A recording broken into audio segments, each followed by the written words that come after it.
Saludos a todos, feliz año. Reciban un saludo, un abrazo, pero sobre todas las cosas,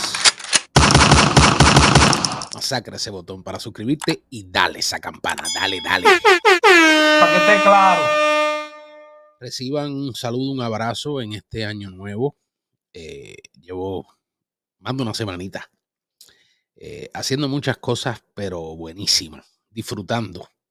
Sobre todo, así que pido disculpas que no hemos estado, pues, obviamente, ante muchas cosas que han sucedido.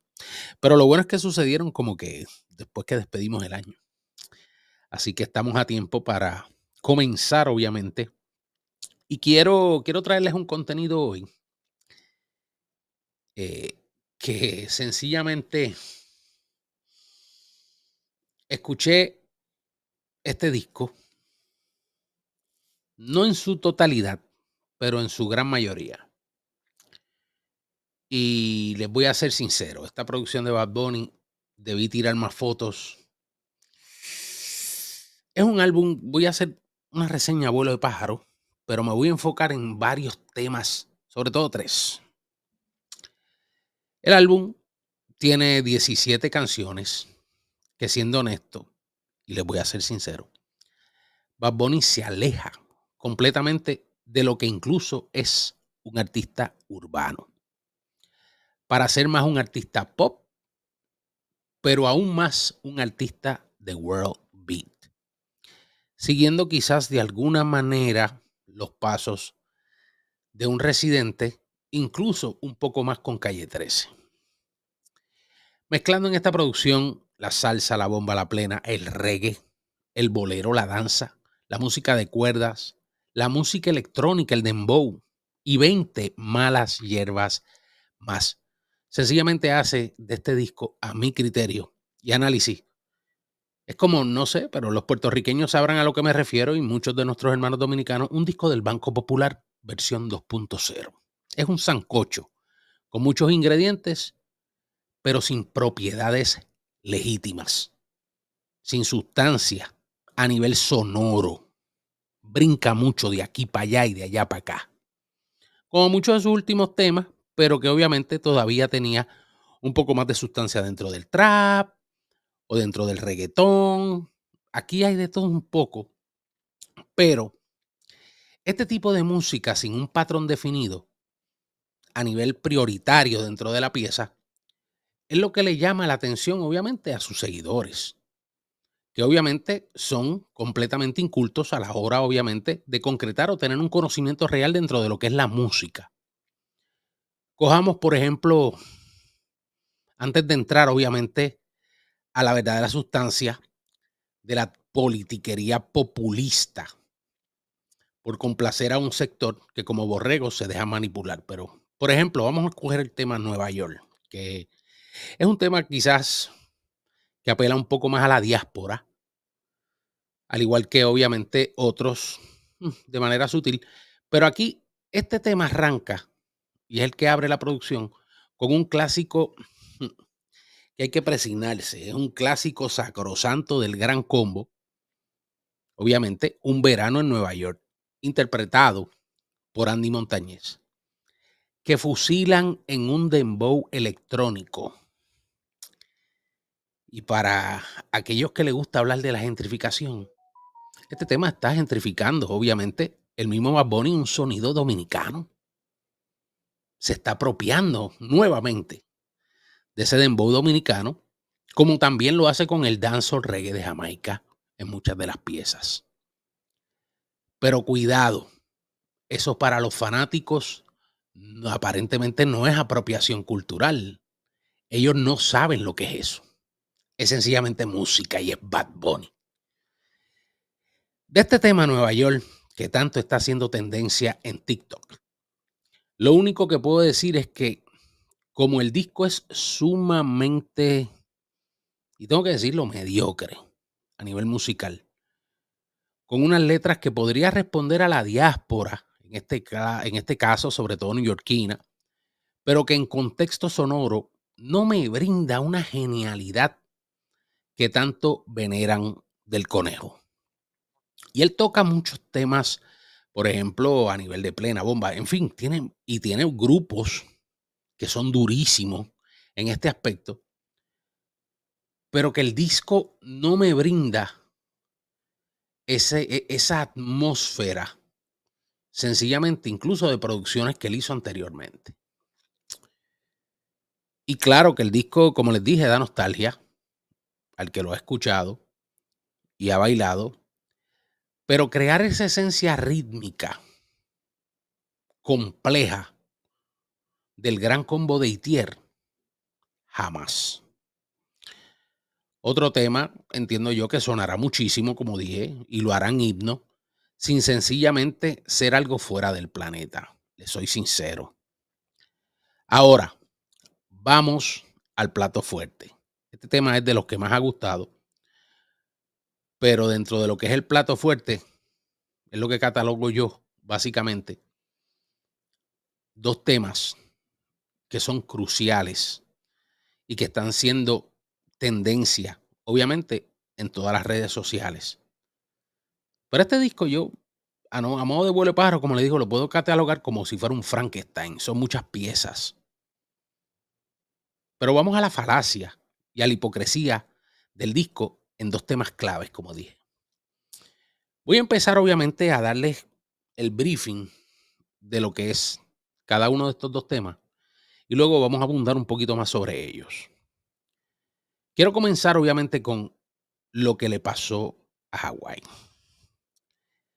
Miren, este tema habla de ese supuesto desplazamiento forzado de comunidades en Puerto Rico, simbolizado obviamente por quitar el río, la playa y el barrio, evocando obviamente el ejemplo de Hawái aludido a un proceso histórico de colonización o turismo masivo que desplazan culturas locales por parte del imperio norteamericano por medio de sus ciudadanos, los gringos. Aquí este disco es anti-yankee, anti-gringo. Esa frase clave que dice, no sueltes la bandera ni olvides el Lelolai. Obviamente que se refiere a no abandonar esa identidad, esa cultura puertorriqueña, la que les recuerdo que desde el 1898 Estados Unidos invadió Puerto Rico, nunca los puertorriqueños, nunca, más de 120 y pico años, han abandonado su cultura. Vamos a dejarnos de estupideces. Dentro de lo que es el contexto histórico, Hawái obviamente fue anexado por los Estados Unidos a finales del siglo XIX y su población nativa ha enfrentado, sin lugar a dudas, desplazamientos culturales y económicos. Pero era una población nativa junto con otra población caucásica bastante, había un desnivel, no se crean que eran todos nativos, porque no lo eran. Puerto Rico también, sin lugar a dudas, ha vivido ese proceso de transformación bajo el dominio de los Estados Unidos, que algunos asocian con una americanización forzada. Pero ¿cuán real es esto? ¿Es la americanización forzada la que te hace comer en los fast food o cadenas norteamericanas? Es a la fuerza. A comprar tu ropa, tu carro, tu tenis, tu calzado, en esas tiendas de modo forzoso. La letra de la canción obviamente brinda un fundamento histórico, pero simplifica una realidad un poco más compleja. No todo el desarrollo en Hawái o Puerto Rico implica desplazamiento forzado. Vamos a empezar por ahí. Sin embargo, sí existen tensiones que han sucedido tan recientes como una turista que aparente y alegadamente incendió unos negocios en Puerto Rico. Ese desarrollo económico, la conservación cultural, podrían interpretarse como una crítica válida, aunque para mí es muy exagerada. Y además de ser exagerada, es a propósito por el intérprete. La segunda canción obviamente es La Mudanza. Y en esta canción critica obviamente los sacrificios que hicieron patriotas al ser asesinados por ondear la bandera puertorriqueña, cuando era ilegal bajo la ley de la mordaza. De hecho, hace mención a Hostos, prócer nacionalista, y de un tema que tocaría al recuperar su cuerpo. Vamos a darle un poquito de contexto histórico, y es que la ley de mordaza fue dentro del 1948 al 1957. Fue un periodo en el que estaba prohibido mostrar la bandera puertorriqueña, lo que llevó a represalias contra nacionalistas en la época. Y Eugenio María de Hostos, figura histórica, enterrado en República Dominicana, pidió ser trasladado a Puerto Rico, sus restos, cuando la isla fuera libre. En conclusión, la referencia es históricamente precisa, obviamente, y conecta con una narrativa, como dije, nacionalista. Sin embargo, este tono medio romanticón puede parecer propaganda, dependiendo obviamente del contexto. La independencia de Puerto Rico es un tema polémico y polarizante.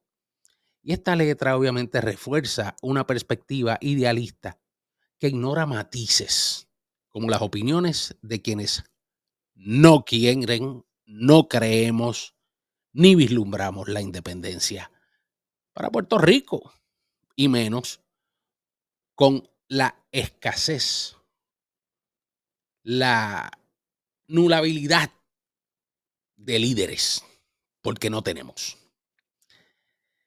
Pero vamos a darle un poquito de contexto histórico, sobre todo a esto de la diáspora, a esto de lo que pasó con Hawái, esto de la gentrificación, porque es importante entrar en ese en contexto histórico un poco más ampliado dentro de lo que es Puerto Rico y ese carácter de las diásporas.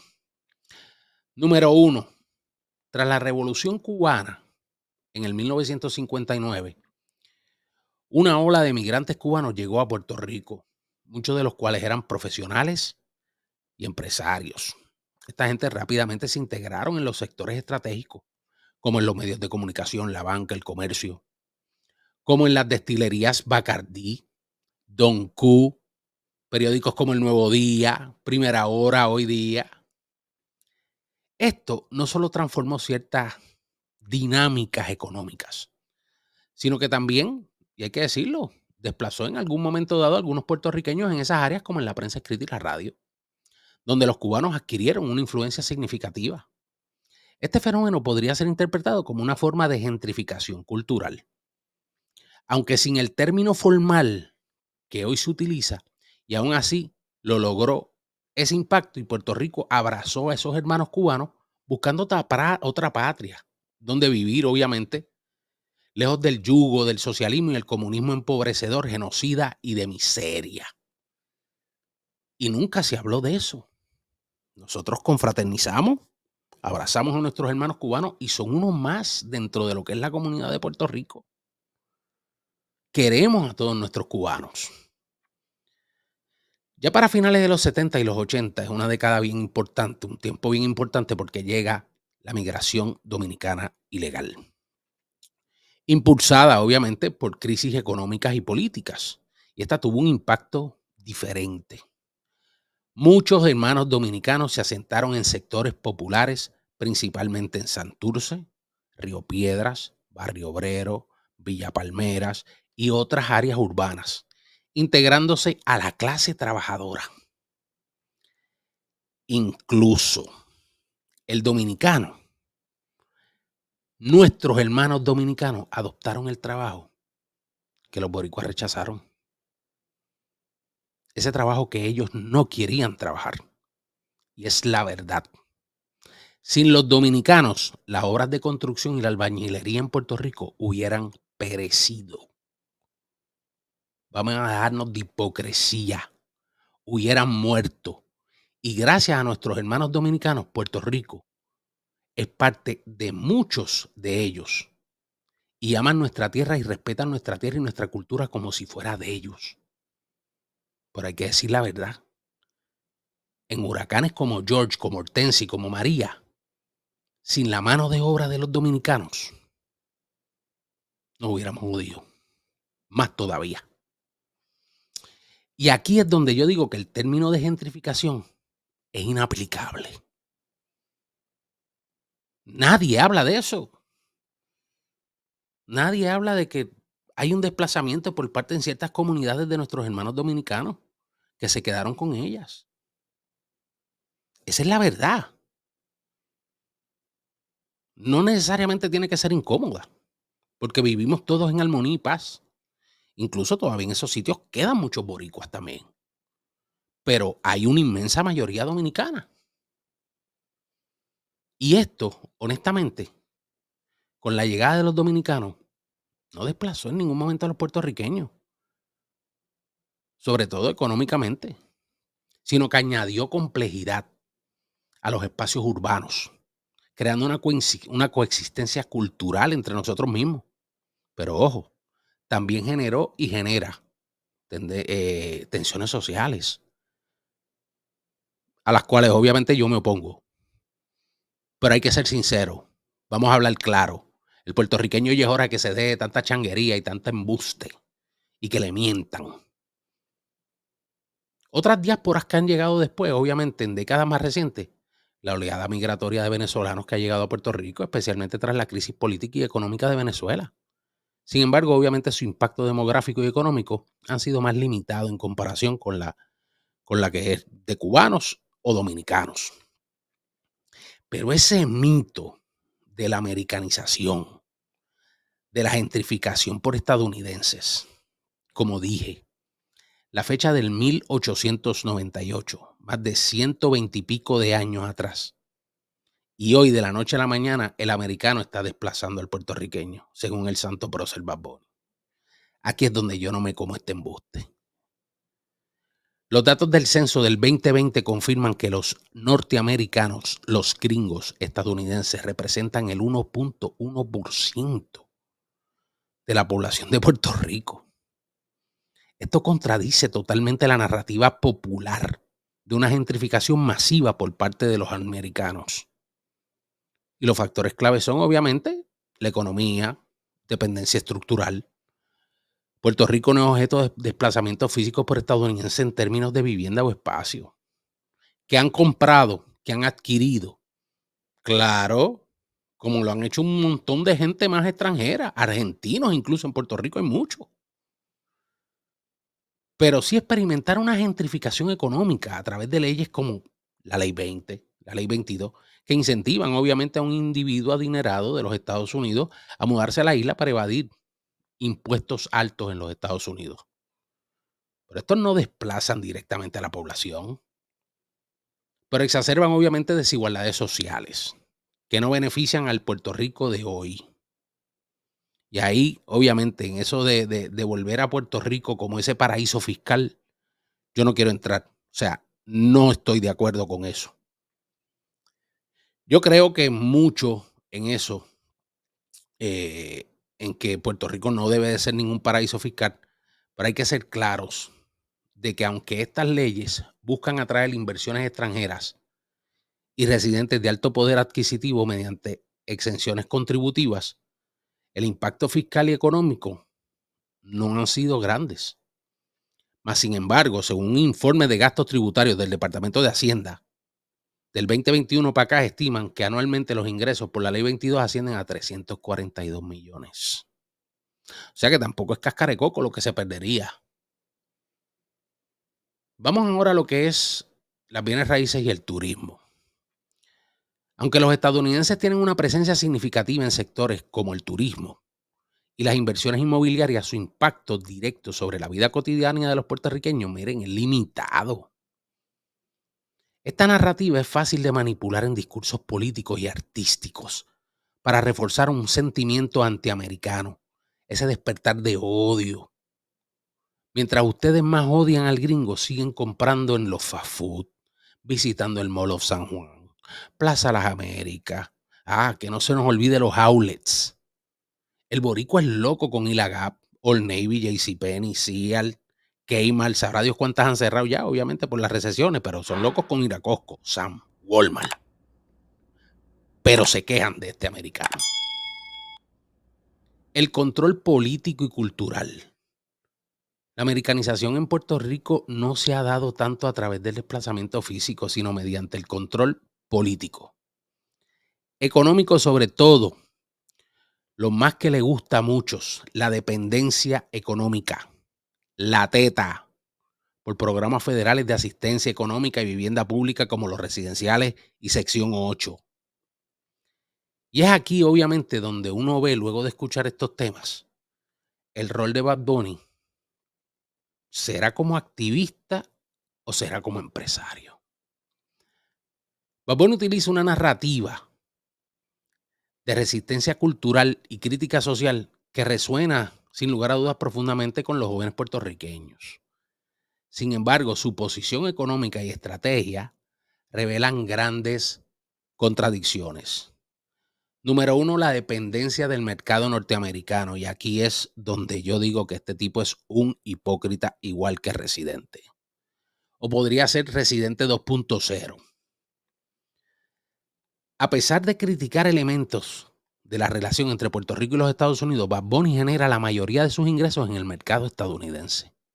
Depende de los americanos. Bueno, ya se hizo millonario. Sus conciertos, que en total, vamos a tocar 3 de ellos, sus más importantes, miren. El último tour del mundo del 2022 llevó 35 conciertos masivos. World Hardest Tour del 2022, 21 conciertos en Estados Unidos. Most Wanted Tour 2024, 49 conciertos en los Estados Unidos para un total de 105 conciertos.